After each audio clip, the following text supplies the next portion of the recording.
Genre, j'ai une vie chelou, mais qui fait aujourd'hui la personne que je suis.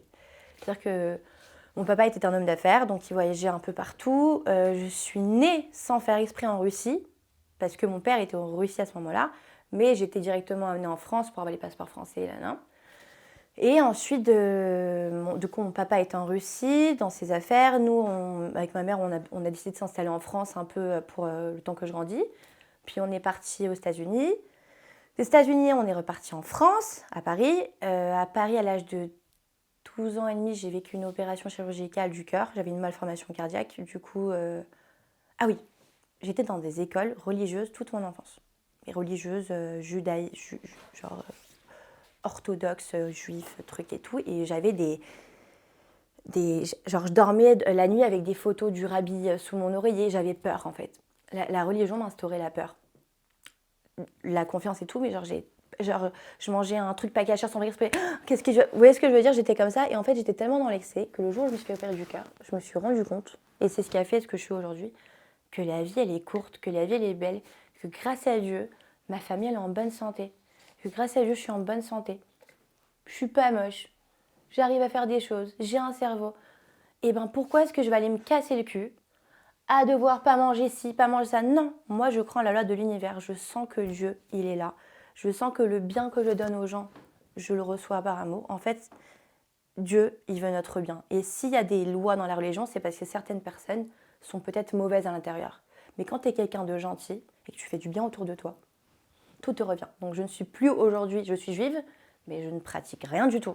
Je vis comme une fille qui n'est pas juive, donc ça peut énerver certaines personnes, mais j'ai ma relation avec Dieu. Je fais que du bien autour de moi, je respecte tout le monde, je me respecte, et c'est le plus important. Ensuite, je parle vraiment beaucoup, je sais, je suis une pipelette. C'est ton interview, c'est normal. Tu peux me laisser 7 heures parler, j'aurai encore des trucs à dire. Bref. Ensuite, on est parti en Israël. Je l'ai très mal vécu. Mais en fait, mes parents avaient acheté une maison. C'est un peu des quartiers résidentiels, familiales. C'est très beau, c'est à la plage, qui s'appelle Ashdod. Une maison là-bas. Et en fait, du coup, j'ai grandi là-bas jusqu'à mes 15 ans, où j'étais du coup dans des écoles israéliennes avec des gosses de quartier, genre de là-bas. J'avais pas de vie, genre j'allais à la plage, je revenais à la maison. Et attention, 13-15 ans, c'est un âge où tu commences à capter, vouloir sortir tes copines. Je venais de Paris, je commençais un peu à faire mes premières bêtises. Ça m'a tuée. Mon père, il me dit: Aurélie, t'es pas forte à l'école. Je voulais pas aller à l'école. Soit tu viens à Shanghai, genre c'était une punition. Soit tu viens à Shanghai et tu travailles et tu fais tes études à Shanghai, soit tu restes en Israël. Je lui dis: mais papa, prends-moi mon billet tout de suite pour Shanghai, j'arrive. Maintenant, moi, je pensais que Shanghai, c'était les rizières, les chanderies. Je m'en fous, je veux partir d'ici. J'arrive à Shanghai, je vois c'est le futur. Mais le turfu, vraiment, genre les tours, les machins, que des businessmen, que des gens de fous. Et moi, je parlais anglais, mais je parlais anglais de l'école. J'ai appris l'anglais sur le terrain. Je tombe amoureuse. Enfin bref, je sors un peu, j'avais 15 ans. Mais j'avais l'air déjà plus mature. Mon grand frère vivait à Hong Kong. Il me sortait un peu dans les soirées, il me présentait des gens, je rencontrais des gens de malades. Mon père, du coup, a fait en sorte que je rentre à l'université. J'ai pas fait mon bac, du coup, direct. Donc j'ai fait une business school et languages, où j'ai appris le chinois, le mandarin, et business school, marketing, tout ça, les bases. Et j'ai fait cette école-là en anglais, alors que mon anglais était déjà bof. Donc j'ai appris le chinois de l'anglais. Ok. Bah, c'était un truc de ouf. Mais j'ai réussi à la fin. Aujourd'hui, je parle anglais fluent, limite mieux que français. Et puis j'ai fait des contacts de fou. J'ai vécu les 8 plus belles années de ma vie. Shanghai, c'était incroyable. Et j'ai fait du diamant après, gémologie. J'étais à la bourse du diamant de Shanghai.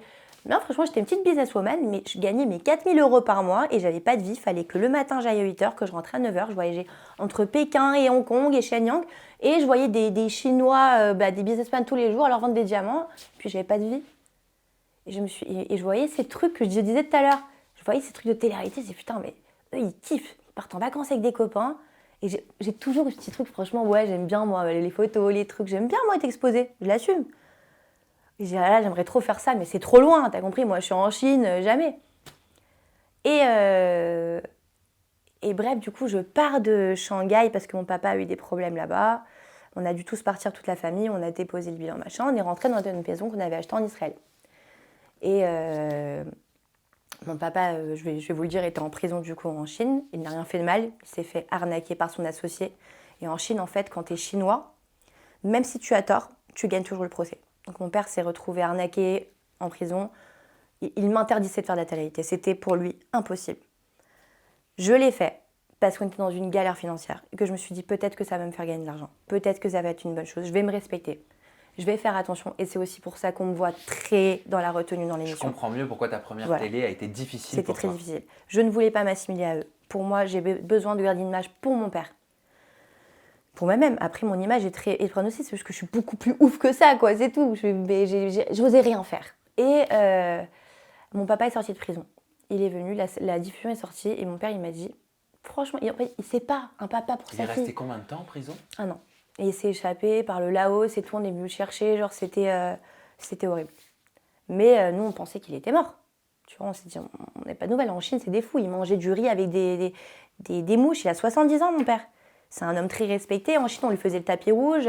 Mon père, c'est le mec le plus droit au monde. Il n'y a pas eu d'escroquerie, il n'y a pas eu d'histoire. C'est quelqu'un de comme ça.